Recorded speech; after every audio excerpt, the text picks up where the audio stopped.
جیب میں باہر پیسہ ہوگا لیکن عوام کے پیسے پر باہر چلے جاتے ہیں.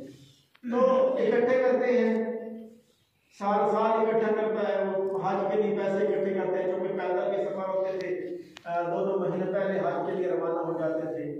تو کیا ہوا، تو وہ جب حج کی تیاری میں سارے لوگ مصروف تھے، قافلے کی صورت میں جاتے تھے، سواریاں بھی یہ اونٹ ہوتی تھیں یا گھوڑے ہوتے تھے یا خچر ہوتے تھے، مختلف سواریاں ہوتی تھیں. یہ بہت اس وقت کی بہت بڑی سواریاں تھیں، اونٹ اور خچر اور گھوڑے. یہ لینڈ کروزر اور گاڑیوں کے نسبت ہوتی تھی، جن کے پاس ہوتے تھے یہ چیز ہوتی تھی. وہ امیر آدمی ہوتا تھا، اس وقت کا امیر آدمی ہوتا تھا، غریب نہیں ہوتا تھا. تو کیا ہوا، حج کے یعنی کہ سفر کے لیے وہ اپنے آپ کو تیاریاں کر رہا تھا کہ کیا دیکھتا ہے کہ کوئی عورت جو ہے وہ باہر سے ایک مری ہوئی مرغی لے کر پردے دار اور مری ہوئی مرغی اٹھا کر گھر لے جا رہی ہے. فوری اپنے گھر آیا، اپنی بیوی سے کہا کہ باہر میں نے دیکھا ہے کہ کوئی عورت مری ہوئی مرغی اٹھا کر جا رہی ہے، تو جاؤ پتہ کرو وہ کس گھر کی خاتون ہے، کیونکہ اس نے پردہ کیا ہوا ہے. تو وہ اس کی بیوی کے پیچھے پیچھے گھر میں چلی گئی. تو دیکھا اس میں ہانڈی پر اس کو چڑھایا ہوا تھا مری ہوئی مرغی کو. تو اس نے آ کر سے سوال کیا کہ آپ نے ایسا کیوں کیا ہے؟ اس نے کہا کہ آج 3 دن ہو گئے، میرے بچے بھوکے ہیں، میرے بچے بھوکے ہیں.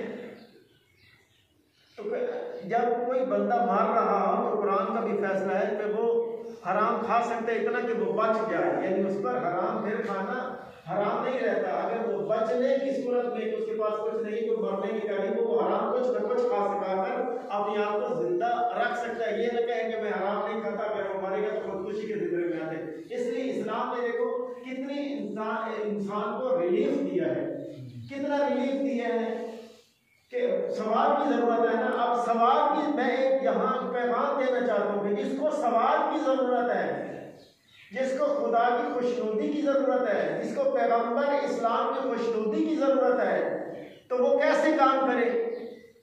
تو کیا ہوا، اس نے آ کر اس نے بتایا کہ 3 دن ہو گیا میرے بچے تو بھوکے ہیں، اب میں حرام نہ کھلاؤں تو اور کیا کروں، میرے شوہر فوت ہو چکے ہیں، گھر میں کھانے کے لیے کچھ نہیں ہے. تو اس لیے اس نے کہا کہ آپ رک جائیں، میں ایک دفعہ گھر سے ہو کر آتی ہوں، پھر بے شک کھلا دینا، ابھی کچھ دیر کے لیے رک جائیں، میں ایک دفعہ گھر سے ہو کے آتی ہوں. تو وہ عورت جو اپنے گھر شوہر کے پاس گئی، اسے سارا معاملہ سنایا اور کہا کہ یہ مسئلہ ہے، آپ بتائیں کہ ان کے ساتھ ہمیں کیا سلوک کرنا چاہیے. ہوا کیا کہ اس نے حج کے جتنے پیسے جمع کیے ہوتے، آج کل میں کہ تو میرے پاس بھی حج کے پیسے ہو تو میں بھی کسی کو رکھوں، میں اور کسی کی بات ہم نہیں کرتے، آپ کی بات تو ہم نہیں کر رہے ہیں نا، سوال بات ہونا چاہیے.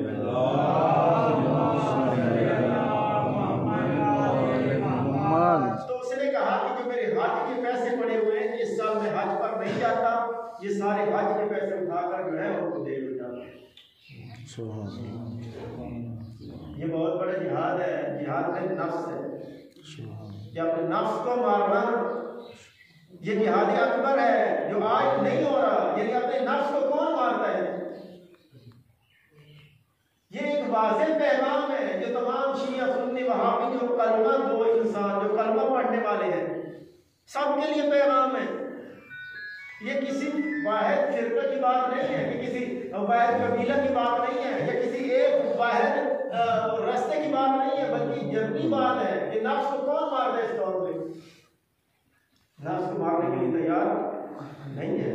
بعد میں تو کیا ہوا، اس نے کہا کہ میرے حج کے پیسے اٹھا کر اس کو دے دو تاکہ وہ حرام نہ کھائے، حرام سے بچ جائے، تاکہ ان کو کھانے پینے کے لیے چیز مل جائے، تاکہ وہ ان کی آسانیاں پیدا ہو جائیں. تو باقی دوستوں سے پھر یہ نہیں ہے کہ فیس بک پر چڑھا دیا جائے، 2 کلو آٹا دیا فیس بک پہ آ گئے کہ فلاں دے رہا ہے، ایم فلاں کو دے رہا ہے، فلاں چیز دے رہا ہے، فیس بک پہ آ گیا، واٹس ایپ پہ آ گیا، گروپس میں آ گیا. حتیٰ کہ پردے دار عورتوں کو جب رمضان میں راشن دیا جاتا ہے تو وہ بھی فیس بک پہ ڈالا جاتا ہے کہ پردے دار عورت کو ہم یہ چیز دے رہے ہیں.